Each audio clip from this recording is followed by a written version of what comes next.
Hello, my name is Justin Bunch, and I'm going to be giving a presentation over my case study of the West Fertilizer explosion. Again, my name is Justin Bunch. I'm currently employed with the City of Midland, the Police Department. I've been employed there for 11 years now. My duties currently include traffic enforcement and accident investigation and reconstruction. I started off in the police department on patrol. Started out in evenings, went to nights, days, and then went into traffic where I'm currently located. I hold a Master Peace Officer certification, which is the highest certification a peace officer can receive through the state of Texas. I'm also a TCOL instructor and a field training officer. My emergency management experience include I'm a resources unit leader for the Type 3 incident management team here in our area, which is a Permian Basin regional response team. I've taken numerous FEMA courses, and I also have the basic professional development series certificate. Okay, our agenda for this presentation, we're going to give you an overview of the incident before it took place and as it occurred, the emergency management activities and emergency response activities, the lessons learned, and the current conditions of the community as of today.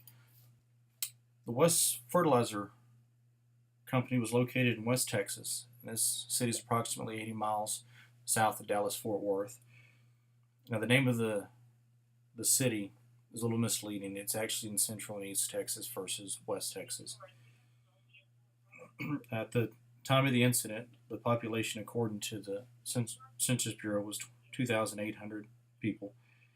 This facility stored and distributed fertilizer, chemicals, grains, and various other farming supplies. At the time of the incident, stockpiles of about 40 to 60 tons of a farm-grade ammonium nitrate were estimated to be on site, and about 30 tons of it exploded during the entire incident. The fertilizer plant itself was started construction in 1961, and it started its business operations in 1962. On this next slide, it gives a map overview of the actual city and where it is located, reference to Dallas and Waco and Killeen. An idea of where the facility was located in the city. This is an overview on this slide of the fertilizer facility, which is outlined in red.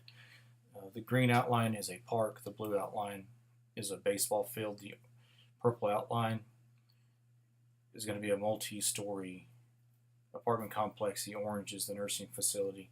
The yellow there is an intermediate school along with a race track for track and field. And above that in the right hand corner, the blue outline is the actual West High School.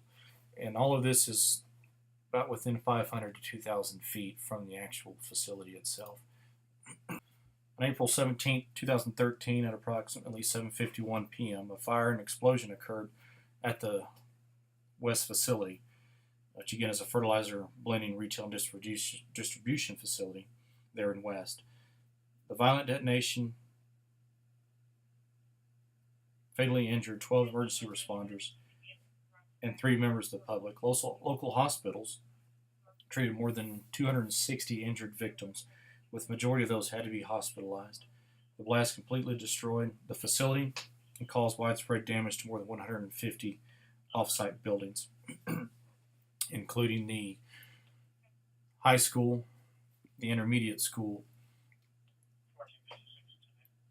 and the apartment complex. The damage to the apartment complex actually caused the 3 additional fatals in addition to the 12 emergency responders. This is the worst incident ever investigated by the Chemical Safety and Hazard Investigation Board, and they measure that by the loss of life among emergency responders, civilians, and the many injuries sustained by people both inside and outside the facility, and the amount of damages that was done to the residents. Of the 260 injuries, majority of those came from the local nursing home there. The total insurance-related loss from the explosions are estimated to be around $230 million, and federal disaster assistance is estimated to be approximately $16 million. The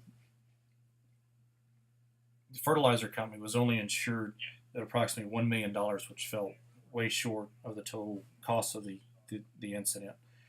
A few years prior to the incident, the company was dropped by its initial insurance company. There was no documentation to support that their current insurer had done a safety analysis like the previous insurer did. So this company basically just overlooked any safety violations or hazard that this company may have had at the time. Here's some pictures that I found that I thought were interesting of the explosion. All right, now we're going to get into the emergency management activities and emergency response activities during the incident. The investigation found that the responding emergency response personnel were not trained and certified in the National Incident Management System process, formally assumed the position of an incident commander, who would have been responsible for conducting and coordinating an incident command system, ICS. The senior emergency response personnel with the West Volunteer Fire Department arrived at the scene of the incident at different times and did not delegate an incident commander to be in charge of the incident. Also, there were no record that arriving firefighters conducted an initial incident scene size-up or risk assessment to determine initial actions, both offensively or defensive, that would be most suitable in responding to the incident based on the information and available resources without putting emergency personnel at risk. Now, some information about the NIMS, it's the National Incident Management System that I got from the Homeland Security website. NIMS is a comprehensive national approach to the incident management that is applicable to all jurisdictional levels and across functional disciplines. It is intended to be applicable across a full spectrum of potential incident hazards and impacts, regardless of size, location, or complexity. Improve coordination and cooperation between public and private entities in a variety of incidences. Provide a common standard for overall incident management. NIMS provides a consistent nationwide framework and approach to enable government at all levels, federal, state, tribal, and local, the private sector, and non-governmental organizations to work together to prepare for, prevent, respond to, recover from, and mitigate the effects of an incident.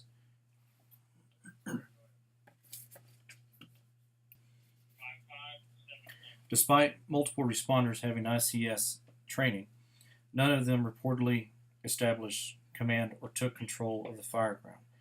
On the basis of a review of the radio communication and interviews from surviving firefighters, the investigation found no clear message or discussion among the responding firefighters on who should assume the role of the incident commander.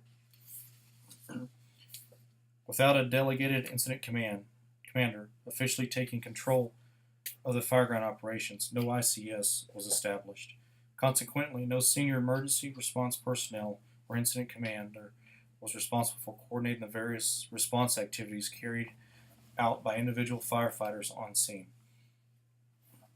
The West Fire Chief arrived on scene at about 7:41, with the explosion occurring at 7:51, and he did not critically assess the conditions on the ground before the explosion. The Fire Chief and Assistant Chief provided support and advisory functions, but did not actively engage in the fireground function or take control of the fireground.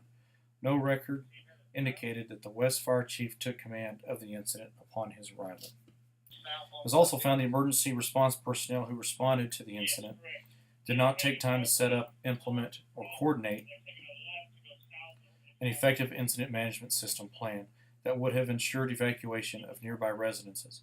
Because no formal incident commander was in charge of the incident, none of the firefighters took responsibility for formally establishing and coordinating an effective incident management system. And as described with the NIMS process, this would have greatly helped in the response to this incident. In response to the incident, the investigation recommended a lot of federal, state, and local regulations be changed or amended, including that of the EPA and OSHA. The President also issued Executive Order 13650, improving chemical facility safety and security, to coordinate federal actions to reduce the risk of another incident of this type. It also recommended that there be some SOPs developed for the local agencies based on this type of hazard, because there were no evidence of any type of SOPs found to establish a response plan for an incident like this. And also, training at the local level was found to be very laxing. Their hazmat training was almost none. Some of them had the ICS training, some of them didn't, but they obviously failed to utilize that training and put it into effect once they got on scene, which to me shows not only just a lack of training, but a lack of repetition and implementation into your everyday operation. Even though this was a fairly regional incident, it was somewhat of a small incident on a national scale. It did affect a lot of policies and regulations on the national level. So a lot of good came out of this. It's just a shame that it had to come out of this at the expense of 15 deaths when it could have been avoided, or at least nothing else reduced based on the lessons learned from the past. Again, good training at the local level is a great place to start.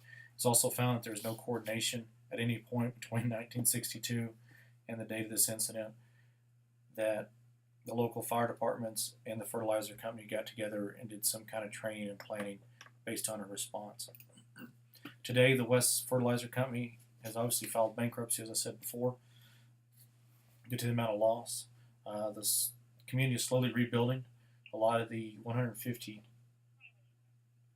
structures that were damaged had to be demolished and rebuilt. Again, the agencies have adopted their regulations to better address incidents like this, and training has gone up. These are my references. That first one there, the Chemical Hazard and Safety Investigation Board report, is where the bulk of my information came from. It's an extensive, in-depth analysis on this. It's a very good read if you have any questions. Feel free to look at that. If you have any questions for me, just feel free to contact me.